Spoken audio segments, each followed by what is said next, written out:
So the .11 patch just came out, so I decided to make one of these cases and containers videos, just because they added like a couple more of them. I'm going to try and keep it quick, and I'll be including timestamps in the description in case you're looking for a certain case.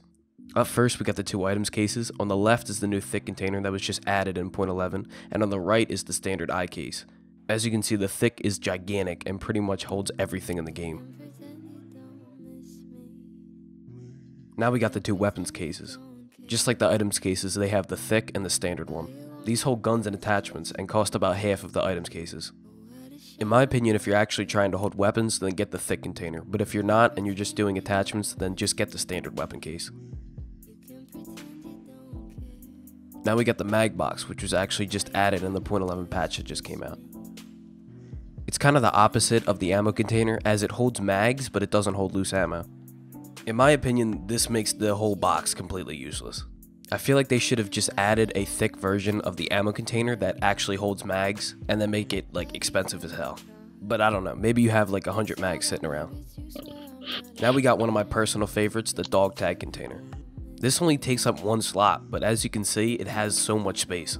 The only problem is now they devalued all the dog tags, so there's not really a point in collecting them anymore unless you're trading them in for the gear. Next up is the pistol case. Now I would describe this case as an ammo case meets the Magbox, but it's very, very small. In my opinion, use this case if you're a low level because it's really cheap on the flea market, until you can get the ammo case and then actually start holding the ammo. Now we got the Keytool and the docs folder. The only use of the Keytool is to hold keys. The docs folder, on the other hand, can hold keys, maps, and currency. Now we got the ammo case, which I've mentioned a lot in this video. The main function of the ammo case is to hold loose rounds.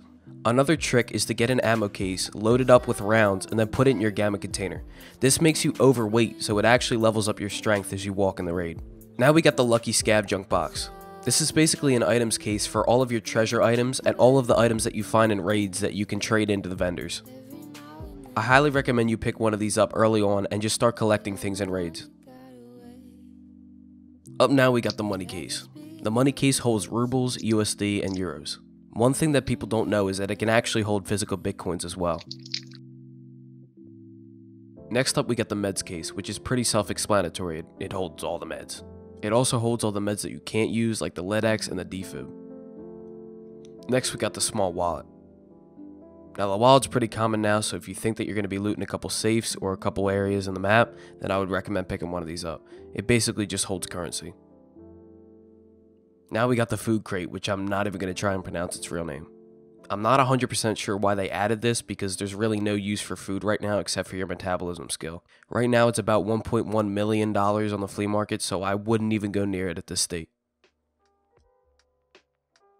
For the secure containers, I'm only going to be covering the Epsilon container, and unfortunately I don't have new footage of the Epsilon because I sold mine about 2 weeks ago when I actually got it, and the flea market does not have them anymore. All the other secure containers can be gotten from their website just by upgrading their game, but I know they have plans in the future to have more secure containers in this game. You can get the Epsilon secure container by completing Propor's questline. Punisher Part 6 gives you this case. This has 1 less slot than the Gamma, but the pull is that you can hold certain weapons if they're small enough when you're in a raid. The only way this can be useful is if you're not carrying a key tool or a wallet in your container. Now the reason I didn't include prices in this video is just because now that the flea market exists, all of the vendors' prices are influenced by the flea market. I just wanted to show what each container can hold.